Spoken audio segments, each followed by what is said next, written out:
Hi everybody, Andrew Cuneo here with another new YouTube video. Today I'm going to be going over another Streets of New Capenna standard deck that I've been working on. This is going to be a deck where I'm really trying to push treasures to the forefront. There was a lot of new treasure cards in Streets of New Capenna, and here I'm going to be using a few of them along with some existing treasure cards to really see if you can get if you can make the most of just really pushing treasures as hard as you can.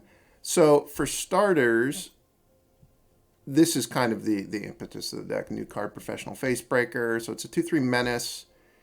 It has whenever one or more creatures you control deal combat damage to a player, you get a treasure token. So if you attack with a bunch of creatures and a bunch of them get through, you're still only going to get one treasure token. If you have first strike or double strike, you could get potentially 2 treasure tokens in a combat, but most of the time, and with this deck, you're only going to get 1 at most. But then the final ability on the card is the most important one. Sacrifice a treasure, exile your top card. You can play that card this turn. So if you get to a spot where you've generated a lot of treasures, or you're just generating a lot of treasures, you can really get a lot of card advantage out of this card. So this is kind of the reason I want to try to push treasures as hard as I can.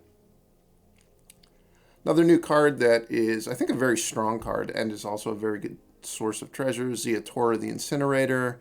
So this is the Riveteers Mythic Demon, 6/6 flyer, and it has this ability that in your instep you can fling a creature, so sack a creature and have it deal damage equal to its power to any target, and you get 3 treasures. So this is another really good source of treasures. Also, just the ability to fling cast Fling at will, a lot of times that's going to be just a welcome addition to what you've got going on. So those are the 2 new treasure-related cards. I guess there's also this one, Black Market Tycoon. So this is a 2/2 that you can tap to make a treasure. It also has this drawback that at the beginning of your upkeep, it deals 2 damage to you for each treasure you control. Now, notably, this is a trigger that's going to go on the stack, so if you wanted to, you could sack all the treasures before you take any damage. I only have 1 copy of this card in my deck, and it's because I think that there are pre-existing treasure generators at 2 mana that actually work a little bit better. Certainly, Magda is kind of the poster child for great treasure generator, and the combination of Magda with Jaspera Sentinel has been something that's been around in Standard for more than a year now. And then Prosperous Innkeeper. I like the Prosperous Innkeeper because it gives you the guaranteed treasure. So if you're looking to ramp to either Esika's Chariot or Goldspan Dragon, this is going to give you a guaranteed treasure, so you know you're going to get to do it. Whereas the Tycoon, it could die to a removal spell, and you won't get to, play ahead of curve. Same thing with Magda. The other thing with Prosperous Innkeepers, I found this is a good standard to have sort of incidental life gain in your deck. If you can gain, 4+ life over the course of a game, that goes a long way towards stopping your opponent's Ob Nixilis from really threatening you. Another new card we've got in the deck, Riveteers Charm. I think this is the best charm by far. This was my pick in a video I did about the charms that were going to come out in Streets of New Capenna. This was my pick for the best one. Now I've been playing with the cards for, 4 or 5 days at this point. It's certainly the only one that has even seemed good to me. I haven't really seen people even try the other ones very much. Maybe Obscura Charm a little bit, but that one's pretty bad. Riveteers Charm, though, is quite good. I think the first ability, which is casting Soul Shatter, it's a completely reasonable removal spell. It's a really good removal spell against Goldspan Dragon, which is nice. Second ability of exiling the top 3 cards of your library until your next instep. You can play those cards. That's really good. It appears to be bugged on Arena right now. If you cast it in your main phase, the cards stick around longer than they should, as far as I can tell. But even if you just play the way if you play the card the way that it should work, it is extremely good.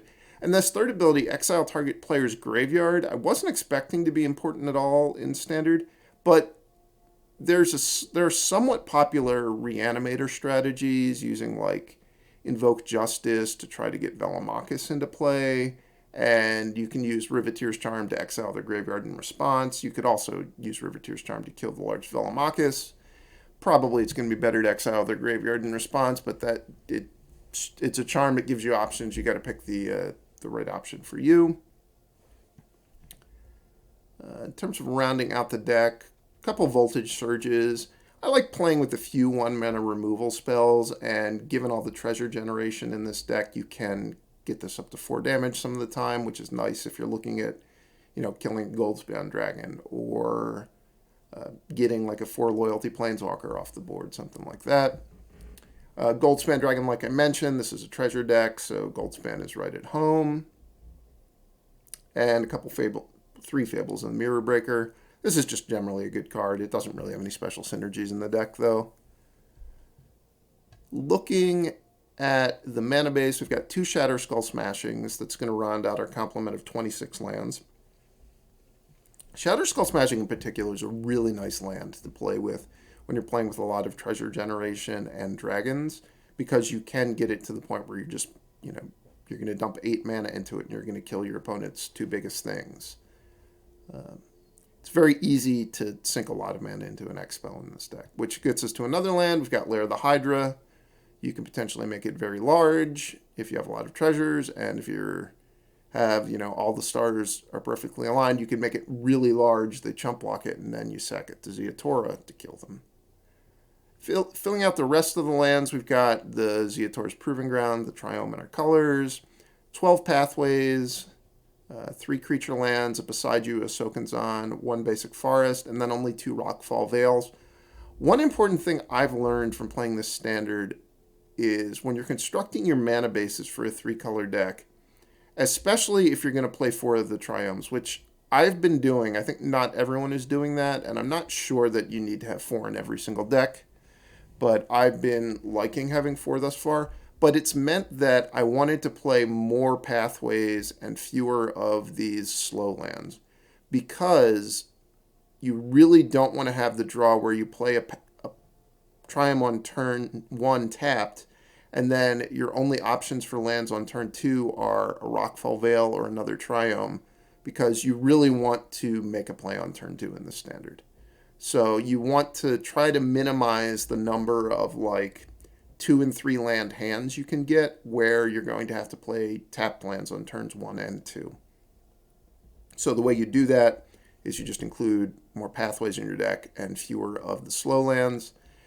One implication that does have on your deck building is it means you can't be quite as greedy in terms of playing tons of cards or double colored cards in whatever your 3rd color is.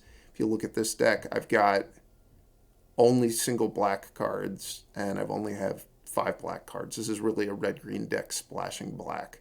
And because I'm doing that, that allows me to get away with playing fewer Rockfall Vales, not playing on any Haunted Ridges or whatever the green-black one is called.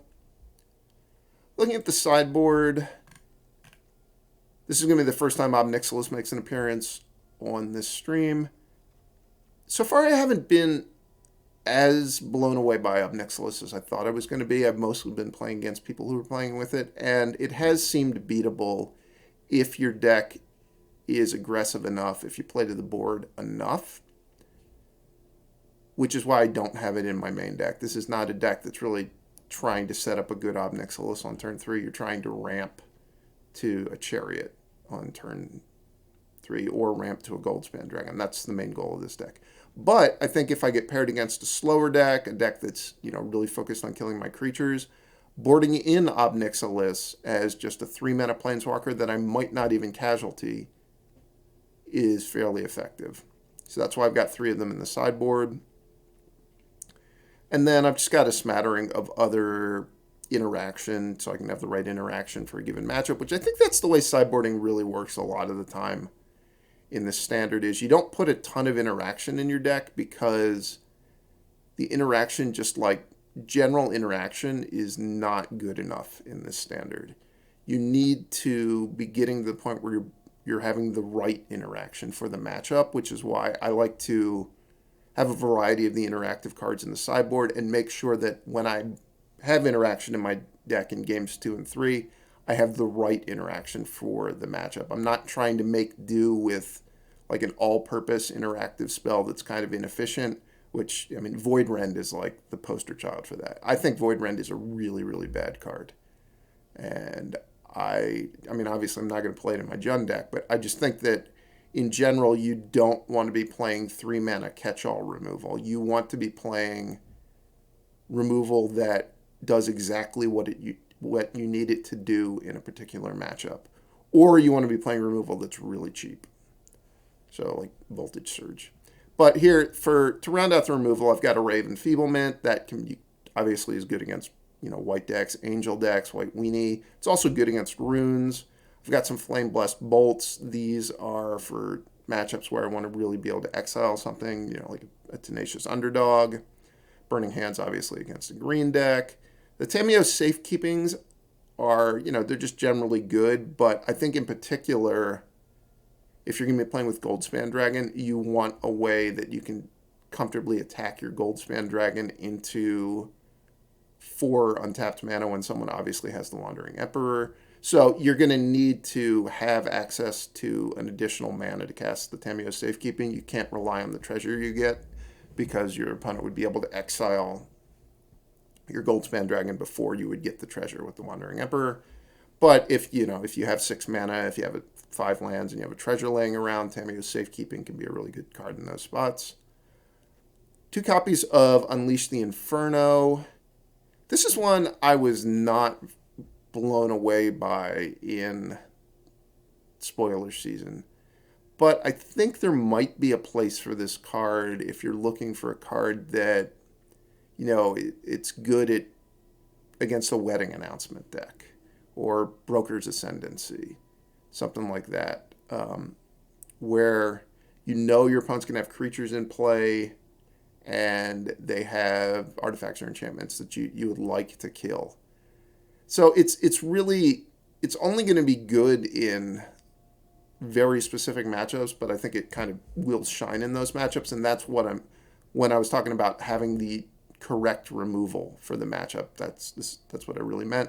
One important thing to note about this card, which is one of the reasons I wasn't crazy about it in spoiler season, which is that the creature at Planeswalker has to actually take damage or the rest of the spell fizzles.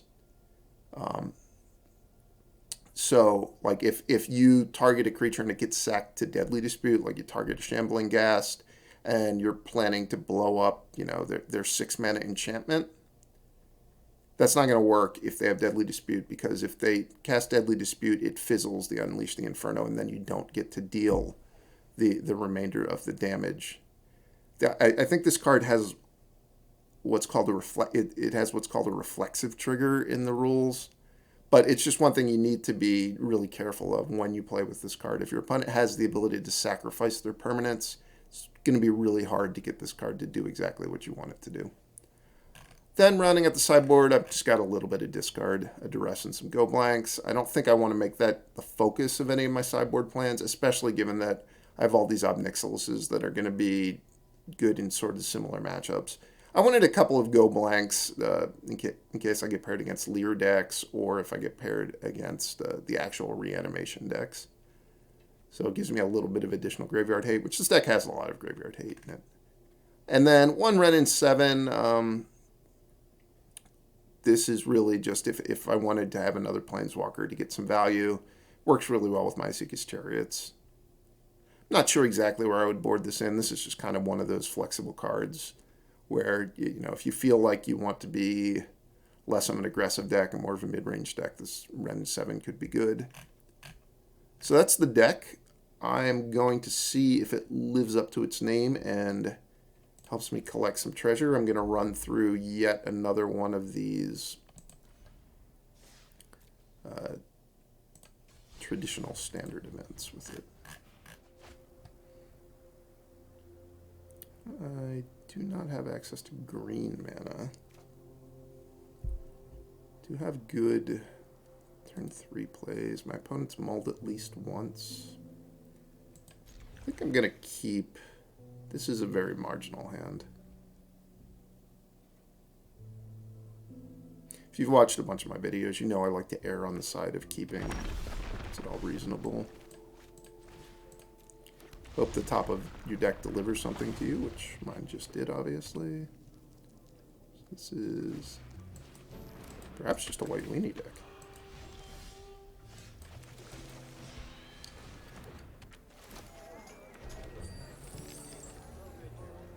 What should my plan here be? Probably to trade. That will not be an option that's available to me, though.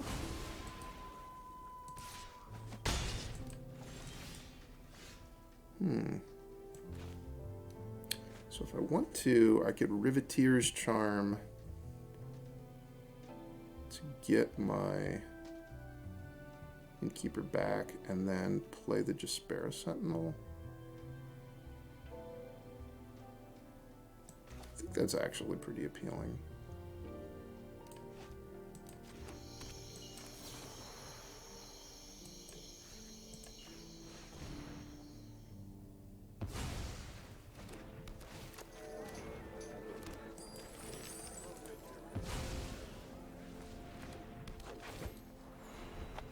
So next turn I'll be able to play my 4th land, play Ziatora, and then throw the Jaspera Sentinel at the intrepid adversary unless something bad happens to me.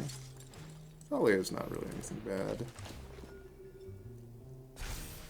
Luminarch Aspirant also isn't actually bad because it really just changes the target of where the fling is going. I think I maybe should have more Ziatoras in my deck. It's been pretty powerful when I get it into play.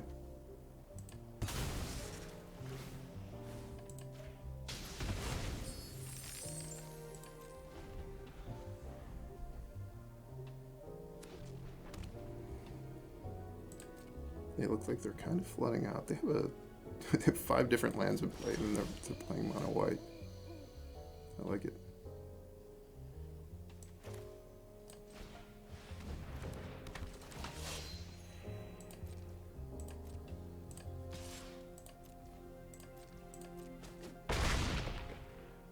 I'll get a treasure here, play my land, and I will play 4 for a Fable of the Mirror Breaker. But then I'm going to just throw this goblin at the intrepid adversary.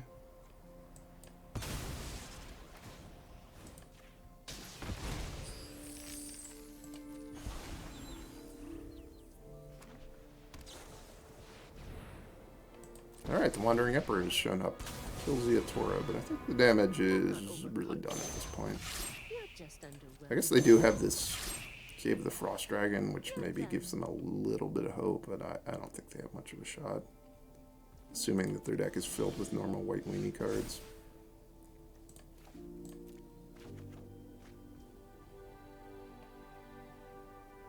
So I could find a Goldspan Dragon to cast this turn, so let's sack at least a few treasures. Hey, it's a Goldspan Dragon.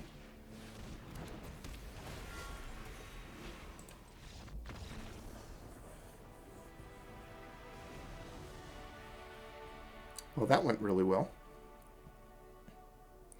Alright, so I think I obviously want Raven Feeblement. I think Flame Blessed Bolt is also pretty strong. What don't I want? Riveteers Charm might be a little bit too clunky. I don't know that I want that many 3-mana cards. It's not going to be a great removal spell in this matchup because they're probably not going to have much that, you know, it hits in a mana efficient way. If I'm trading 3 mana for the 3-drops, it can work out, but it's not. You're not getting ahead. The other thing is that Riveteers Charm, if you're using it to the Edict mode against a white deck, a lot like their most expensive card in play is going to be the Wandering Emperor some of the time. And a really low loyalty Wandering Emperor is not something you're really that happy to kill.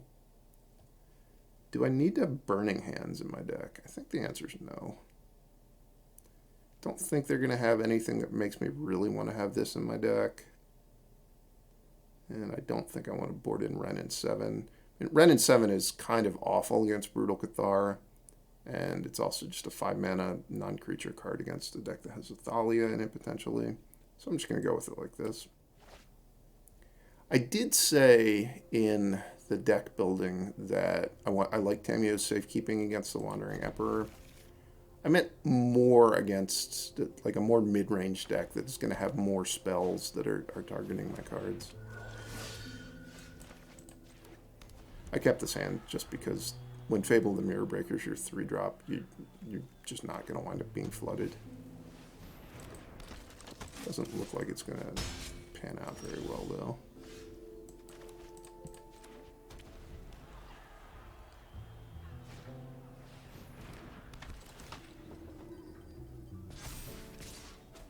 Perhaps I should have mulliganed. Certainly seeming like that would have worked out better.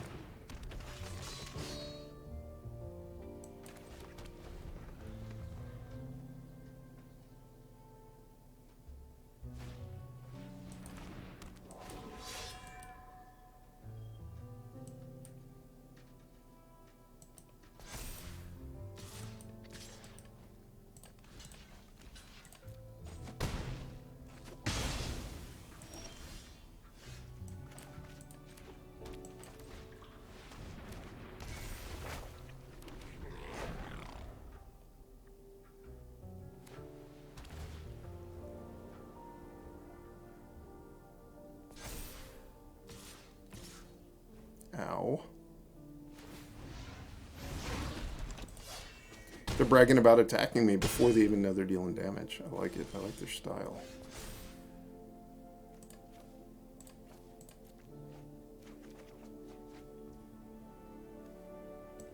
Is this enough to do anything? Might be a start.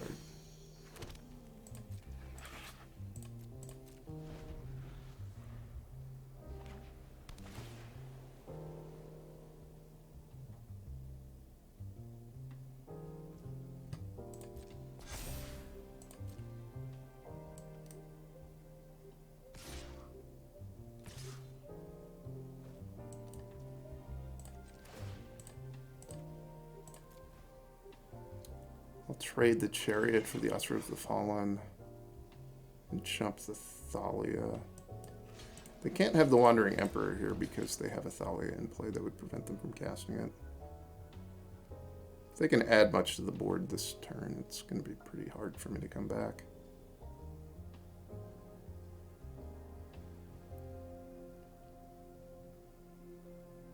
Perhaps not impossible, though.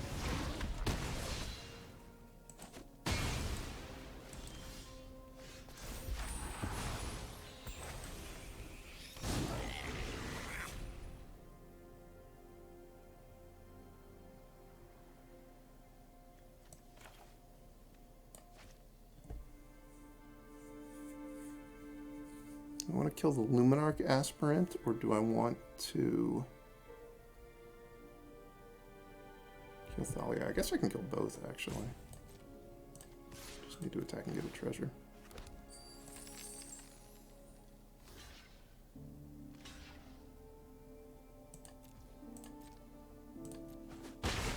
Hopefully they don't have Sejiri's Shelter, which they did have. It's one of their lands in the first game.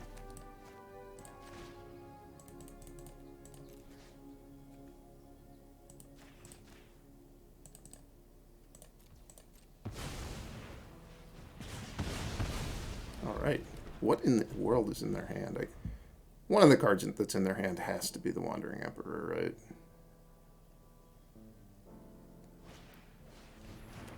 Sungold Sentinel. Okay.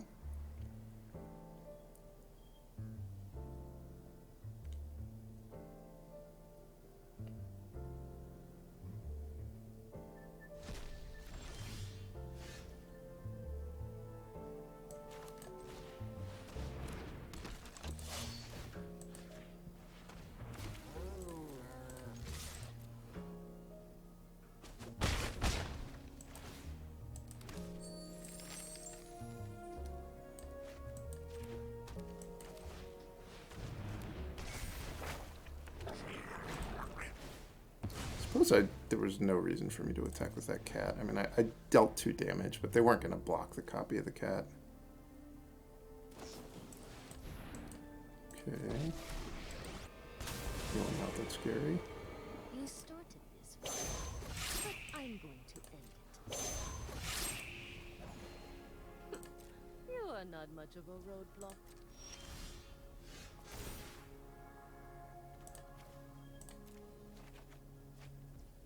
Hey, it's everybody's favorite card.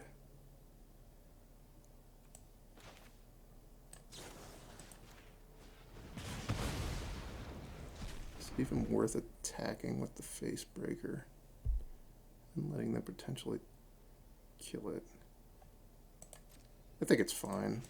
I think if their turn is like main phase, play a Wandering Emperor to kill the Face Breaker, they're going to lose to the Ziatora. I don't think I want to sack any of my creatures.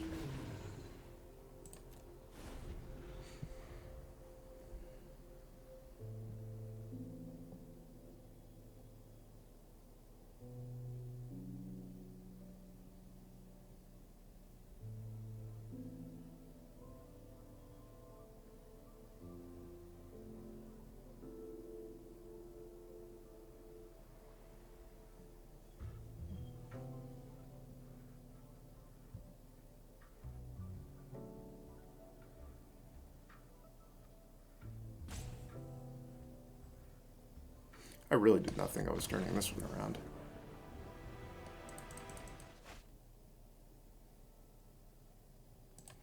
I have the Sentinel Magda draw. This, if your cards line up right, this is so explosive.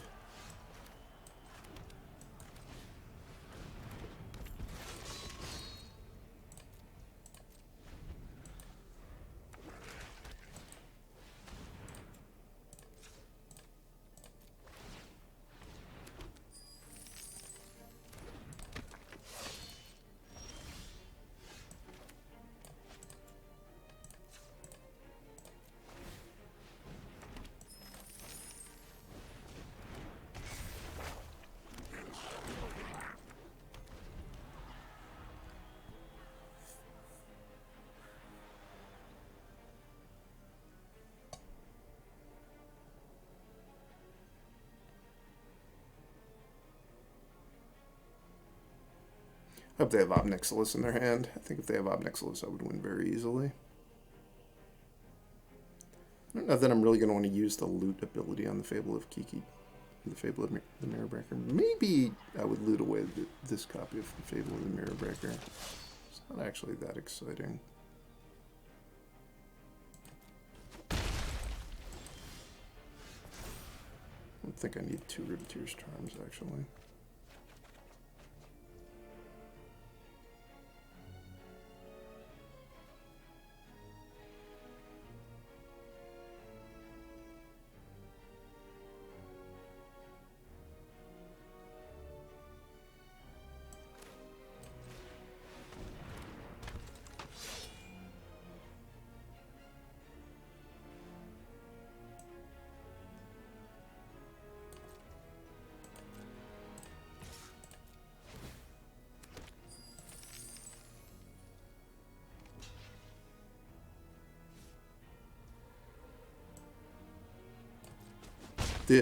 They had that not blocking there was not going to go out well for them at all.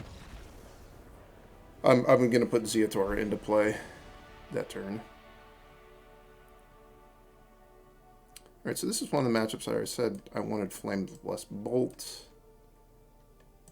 to kill the underdogs. Probably just over Voltage Surge would be fine. Do I need to do any other sideboarding? Didn't really see a ton about what their game plan was beyond they're just a Jund deck with Tenacious Underdog. Certainly they're an Ob Nixilis deck. They might even board away from Ob Nixilis in this style of matchup. I think I'm just going to go with it like this, and we'll see if I need to make further adjustments.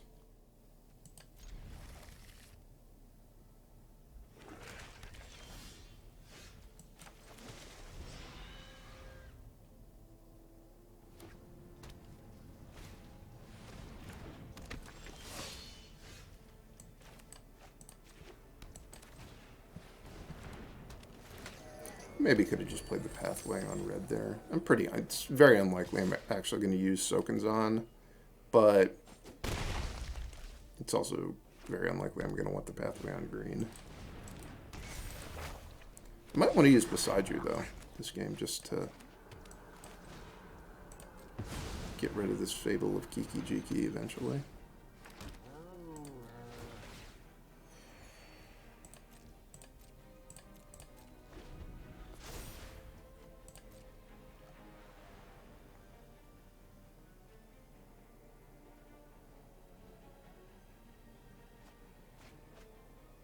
It's rough when you play a turn 3 Chariot and you still feel like you're behind. It obviously happened because I'm on the draw this game.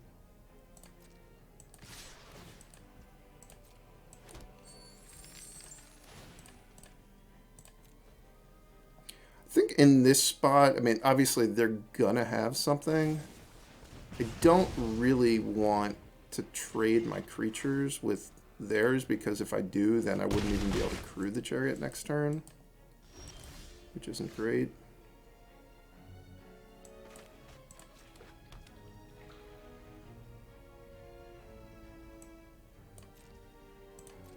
I think I'm just going to attack with one cat, sadly.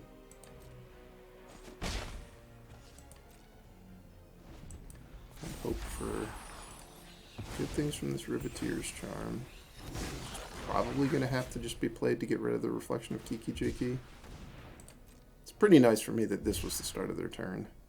That signals that their hand is out of gas. And they discarded 2 lands to the Fable as well. So they just kept a super land heavy hand, which is completely reasonable.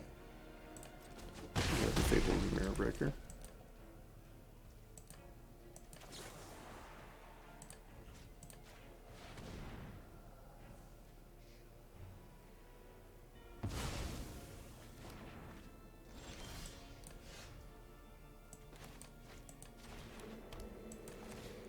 Come on, no Riveteers Charm.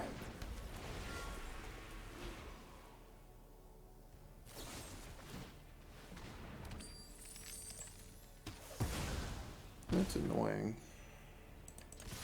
Could be worse though.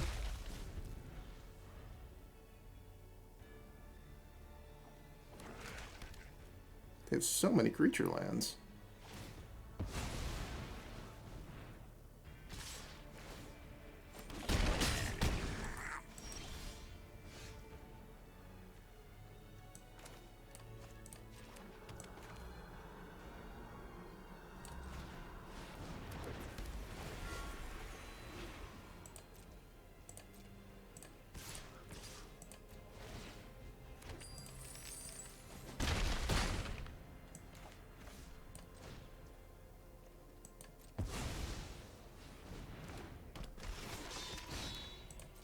Probably use Boseiju to kill a creature land. Given the opportunity, they're probably not even going to attack with a creature land this turn. They really just drew too many lands and didn't draw any of whatever the payoffs for their deck are supposed to be.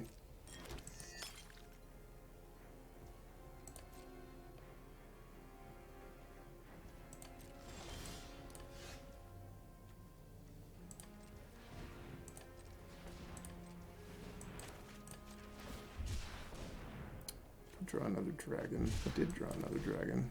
I'm really good at drawing the dragons off the top of my deck when I'm hoping to.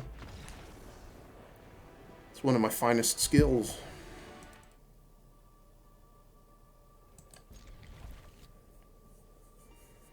Hopefully I draw a Magda or a Prosperous Innkeeper. It's my top card. I guess Black Market Tycoon would also work.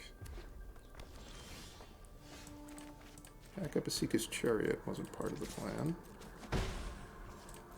Still might be good, though.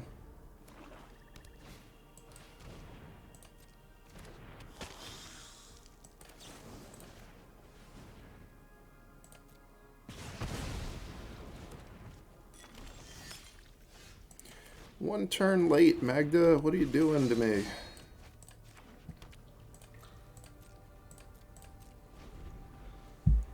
If they don't have any removal, I'll be able to play Goldspan into Chariot next turn.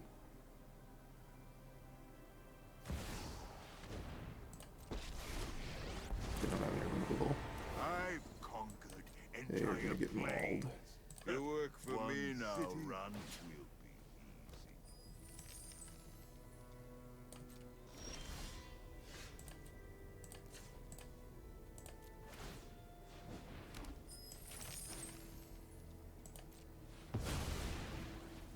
easy. Yes, it's worth killing this Ob Nixilis. Is it even? It's going to deal... I guess it drains me, because they made the devil, so it is worth doing. Don't think you're some big hero.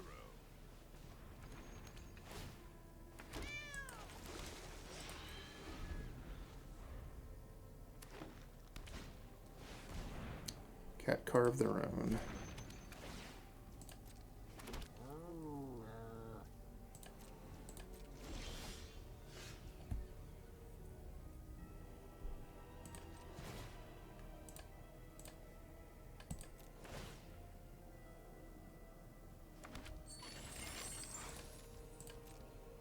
I don't think it makes sense to copy the treasure here.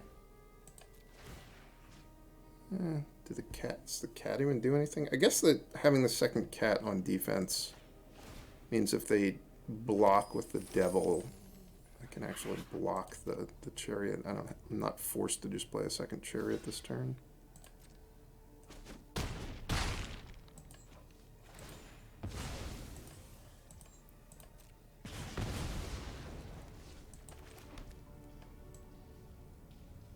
Should I want to play a second chariot? I don't think I need to. Be a little bit concerned if I play the second chariot and it turns out they have a Meat Hook Massacre in a turn or two. I could wind up regretting that. Also, it's not really clear that the 2/2 cats on the ground are even going to be doing anything. So I don't know that I need more of them. A Graveyard Trespasser. Alright.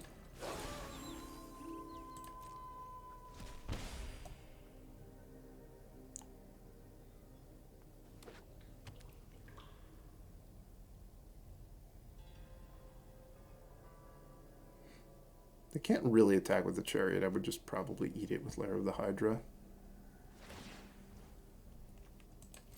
They have a different idea about what they can and cannot do, it seems.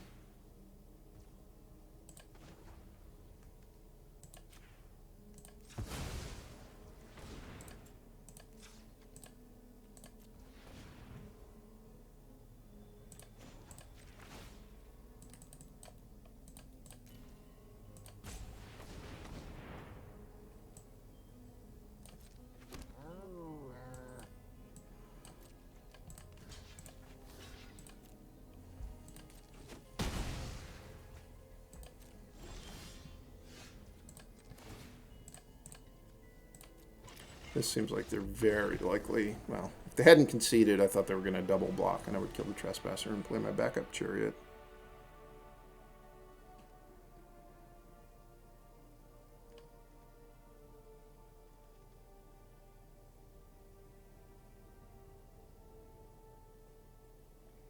So I didn't see any Tenacious Underdogs. I would guess they're in that deck.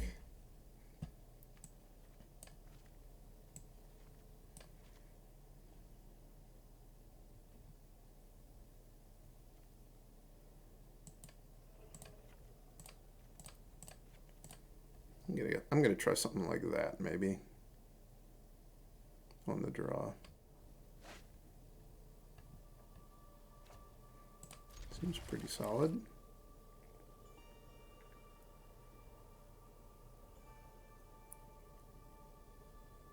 Although Magda might not really get to do much. We'll have to see. This is one of those awkward hands where I have a land that's going to have to come into play tapped at some point. It's probably not going to be a big deal.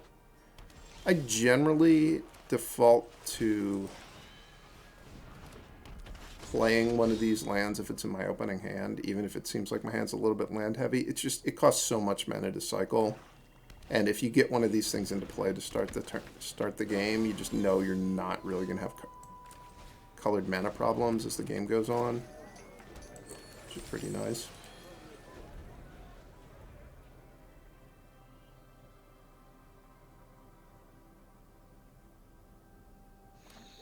Depending on what they do, I might just Shatterskull Smashing this thing for 3 and pitch a card. Like, if their turn is just attack with that pass, I would do that. That's probably not going to be their turn. Oh, that was kind of brutal.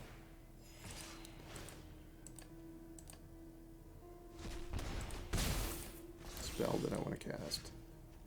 Thank you.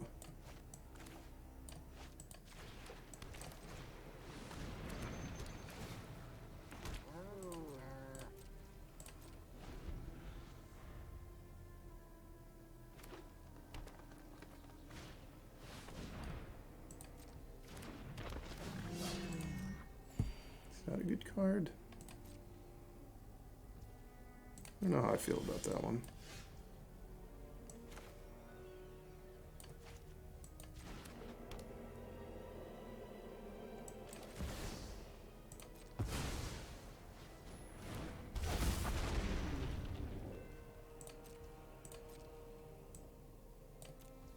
I think I do want the treasures so that I can cast this Voltage Surge. Potentially.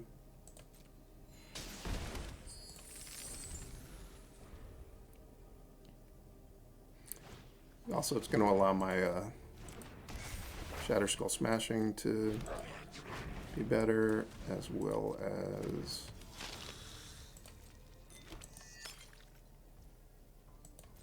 oh, there are the Hydras.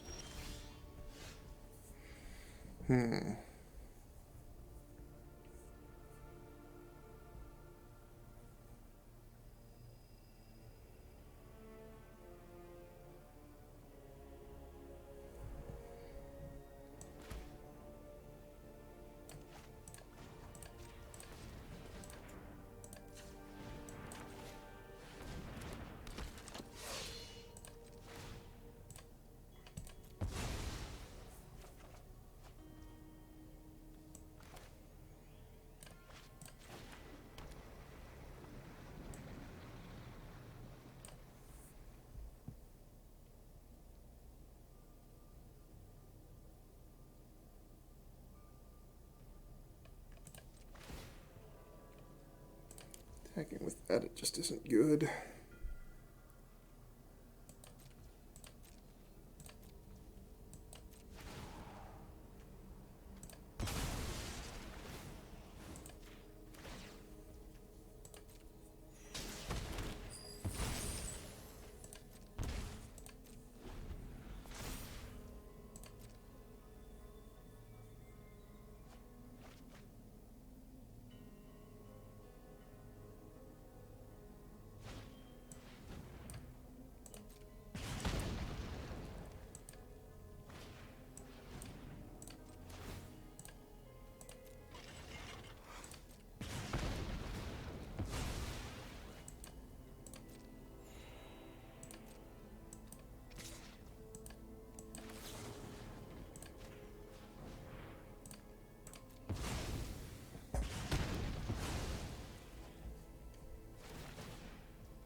Alright, we need some good stuff from these treasures.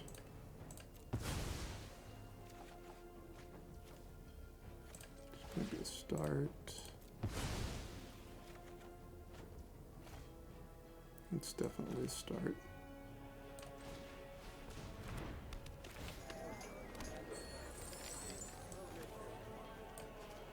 Still not played on land. I have not.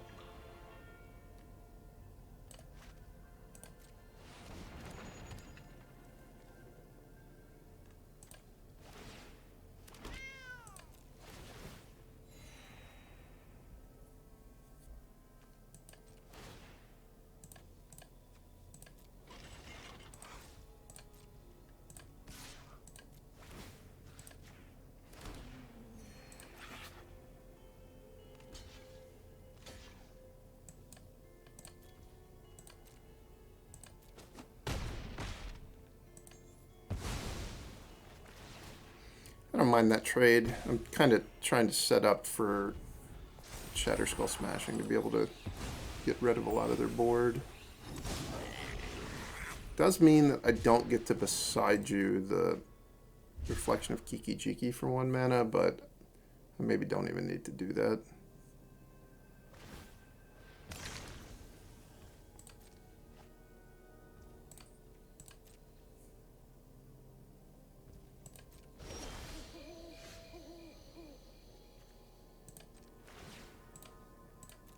See if we can find anything really good.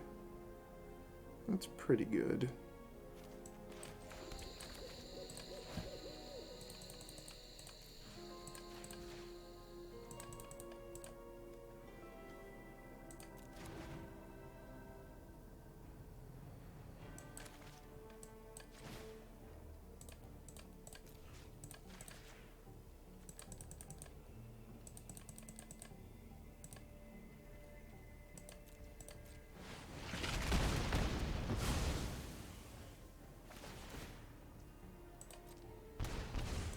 I wasted some mana. If I was willing to do that, I should have just Voltage Surged the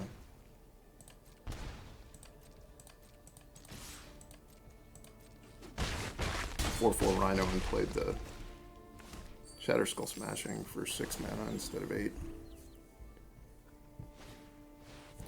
It's a Spider Queen. Let's see.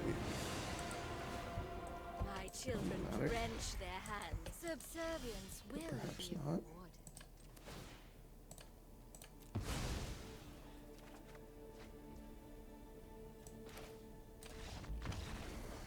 They'd had enough. The Professional Facebreaker was too much for them. That card's been really good for me this run. So is Ziatora. I think anybody who's watching this video, if you decide to copy this deck, you're probably going to put more than one Ziatora in your deck. And I'm not going to fault you for it. I'm just not sure what I would want. Like, I don't know. It doesn't make a ton of sense to me to not play 4 Goldspan Dragons and not play 4 Chariots. Maybe the answer is to just only play 3 Riveteers Charms and 2 Ziatoras. I know I said I hate mulliganing, but I think this one is too bad.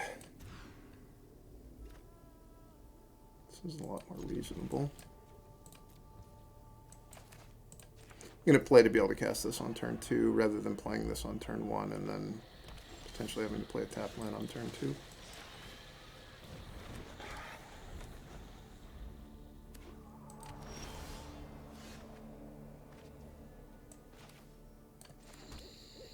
Wow, are they playing a lot of colors? They went Dreamroot Cascade into Fury Calm Snarl. That is not what I expected to see. I'm going to take 2 damage from the Tycoon so I can get to sack this Treasure to the Facebreaker on my my main phase. Cathartic Pyre. Discarding 2 cards. Maybe they're playing a reanimation strategy. Whoa. They're playing a... something weird going on over here. I'm not sure what it is. Oh, you know, I should have just done that in my upkeep. I just took 2 damage for no reason. I guess I maybe could have drawn a card that I would have been like, wow. I'd really like to be able to cast that card.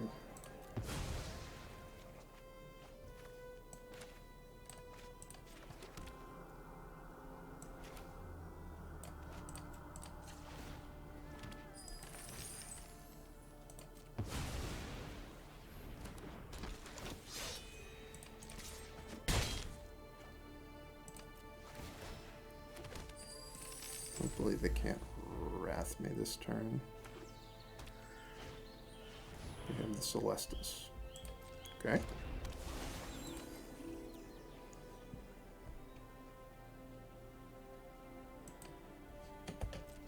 I'm going to sack at least one of these. Probably just the one. We'll see though. Sokenzan, sure.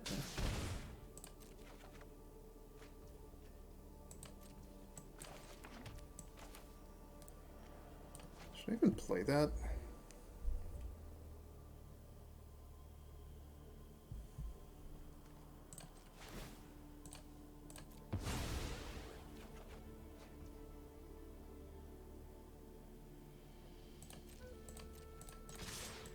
I don't think I need to.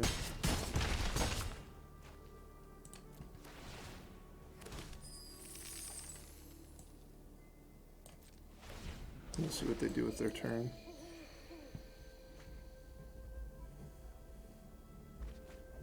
What I should have done is played the Jaspera Sentinel to prevent the Celestis from flipping.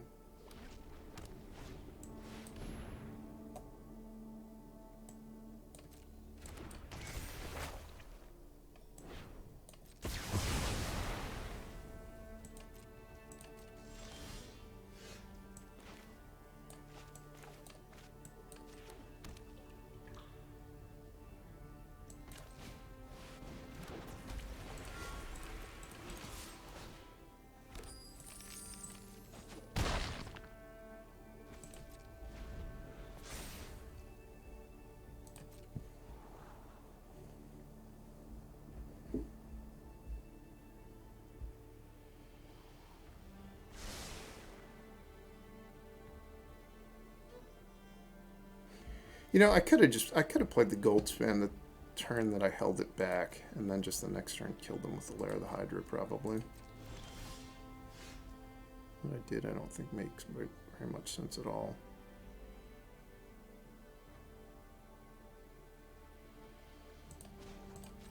So now if they have the Wandering Emperor, I might not actually be winning. I really screwed this game up.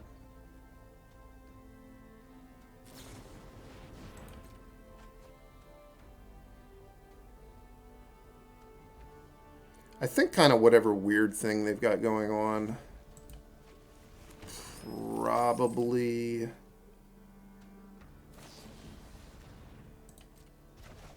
Riveteers Charm is going to protect me from it.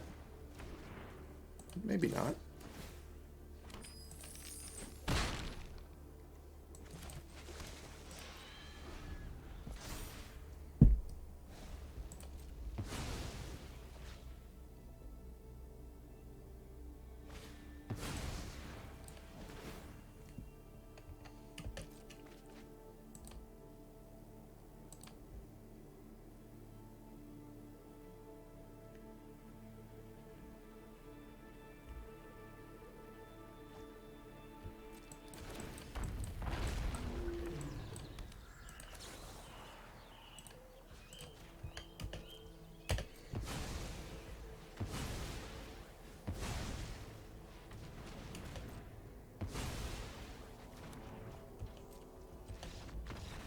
So they are some sort of really weird reanimation deck. They have the red Invoke and the white one in their deck.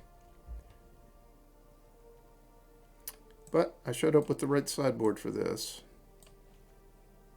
So I think I want to go blank. Duress is probably fine. I think I want these. Do not want Voltage Surge.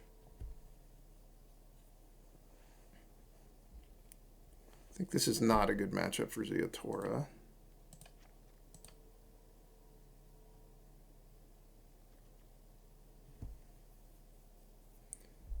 So the rest, I think, is just going to be trimming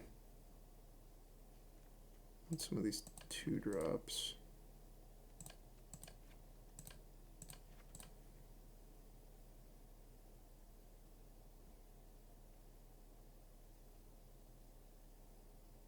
Maybe cut a land in this spot. Never Innkeeper. I know I'm going to be on the draw. I boarded out my 6-drop. Shatterskull Smashing doesn't really do much in this matchup.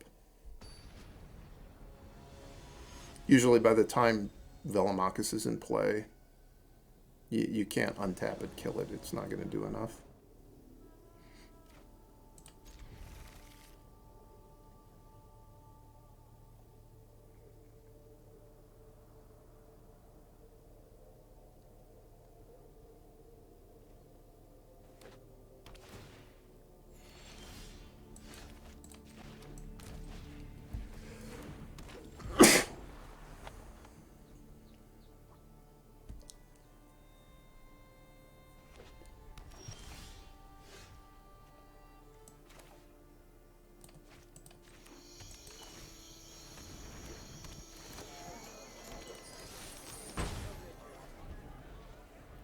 Next turn we'll have a Goldspan.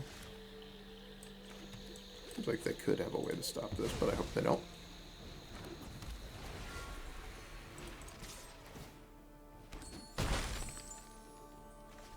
We'll have to reevaluate after next turn to see if it's worth playing a second Goldspan.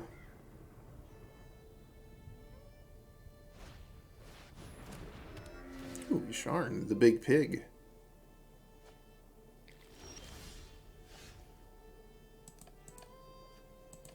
I think that's enough to make me feel like I should play a second Goldspan. Means the treasures can't do anything, but also means hopefully they're not about to sweep the board. We'll see though. If they do sweep the board, I might have to play this to draw 3 cards.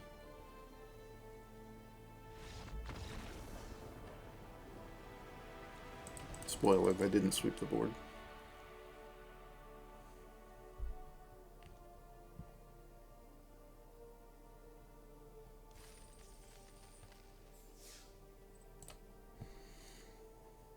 This is it. This is to see if the treasure deck brings home the treasure.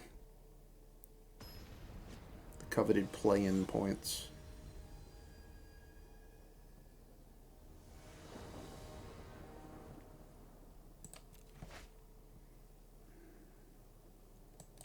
This is the kind of hand that makes you cry, the Rockfall Vale. Why couldn't you be an untapped green source? You're going to make the game so much harder than it needed to be.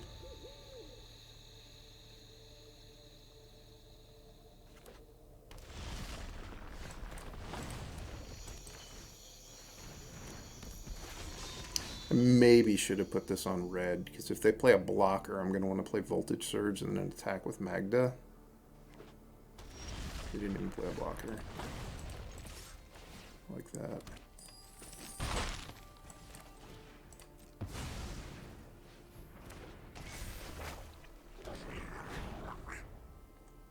Is this a red-blue deck? No. Just a red-green deck that had kind of a funky draw, I guess.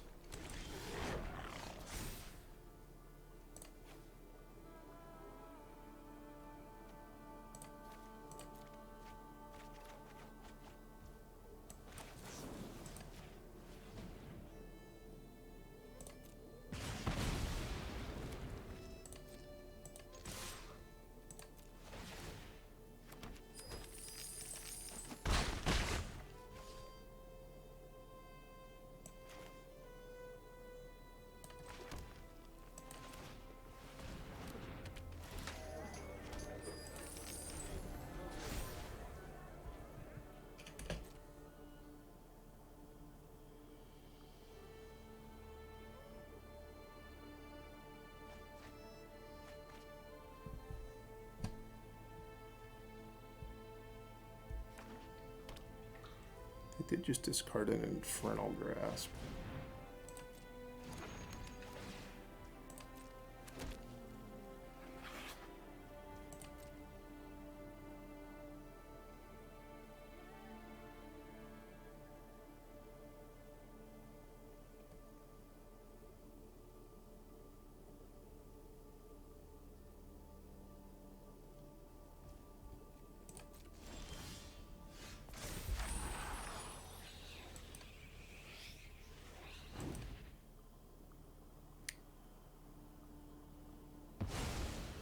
What are they waiting for?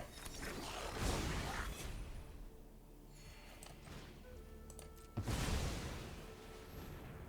think I'm going to cast this Jaspera Sentinel off of a treasure. The idea being that it means next turn I'll be able to start using the Brazen Outlaw freely to produce additional treasures.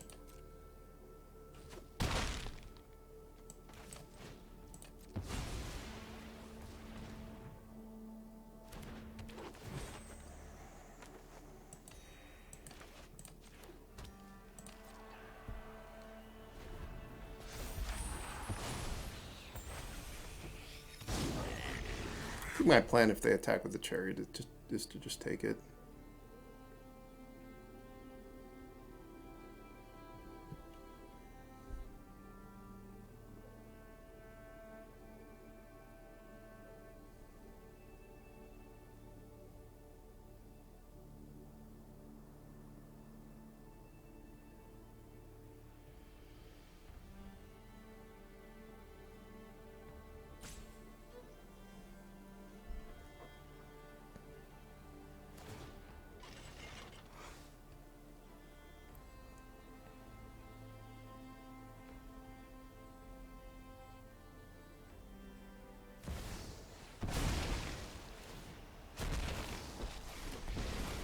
Are you gonna clone a devil? What's the plan here? Stand with me.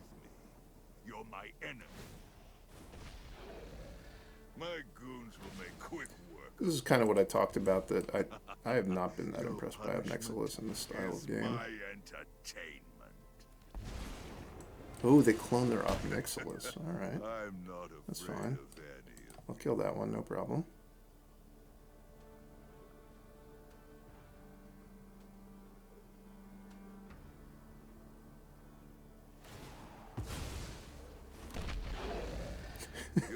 Instead of making a devil. They could have made a devil, but instead they made an Ob Nixilis and then immediately made it into a devil. I like it. I like their style.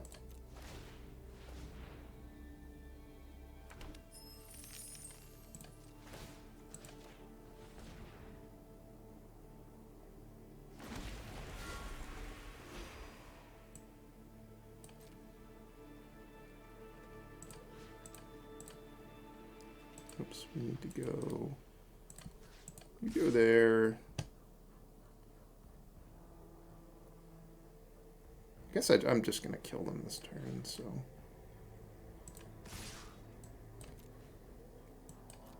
Everybody can just go there. I'm killing them because I'm going to get a Ziatora and throw a Goldspan Dragon copy at their face.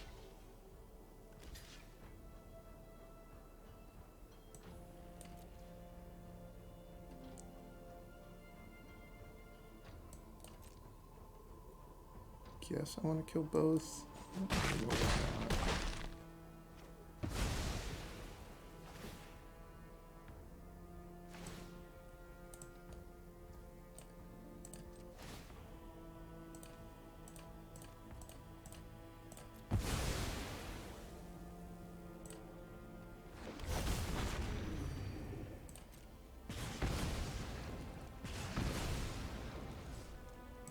Play this just in case I misclick somehow.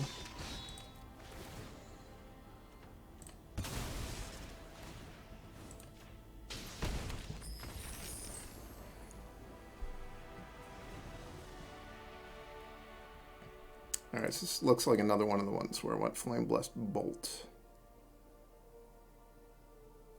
What did I board last time? I think I cut a Riveteers Charm and a Sentinel. Alright, we have the good Magda curve. It's a little bit disguised because we have to use the backside of both pathways to get it.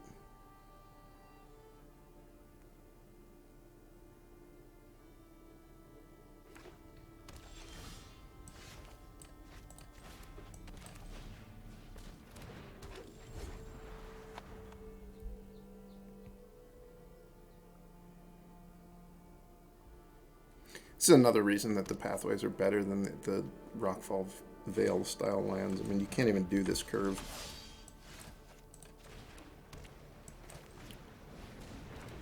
With the Rockfall Vale.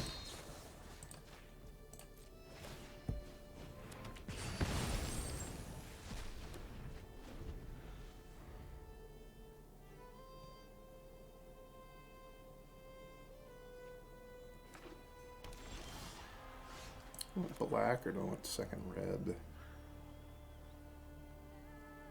I think I probably want second red. There's a reasonable chance that this dies to an Infernal Grasp, but I'm hoping to just be positive about it. I don't think there's a reason I need to get these Prosperous Innkeepers into play.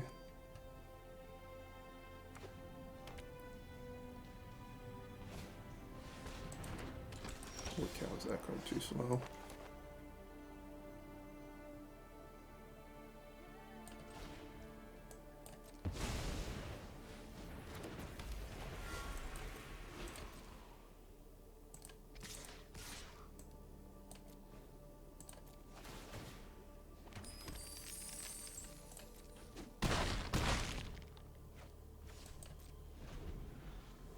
I don't think there was a way I could have gotten through that with being +1 treasure, so I could just have Ziatora off the Magda immediately.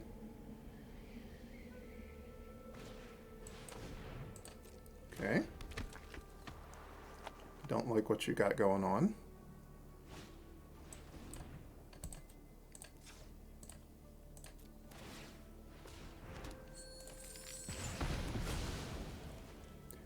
It's interesting that there's kind of 3 different options for 1 mana removal in red. You can play Strangle, Flame, Blessed Bolt, or Voltage Surge. I almost went with Strangle in my main deck, but I decided that it was just too important to potentially be able to Voltage Surge Goldspan Dragons with my treasures. Also being an instant's nice.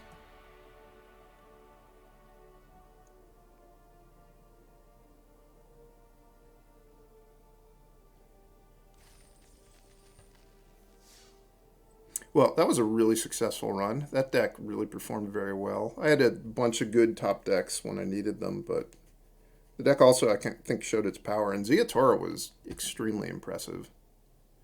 So if you want to try that deck, I would say put a second Ziatora in your deck for whatever card you like the least.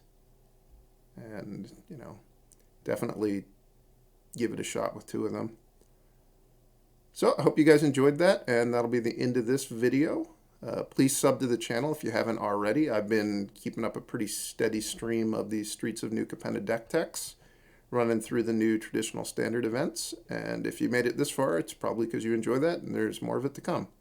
So I'll catch you next time.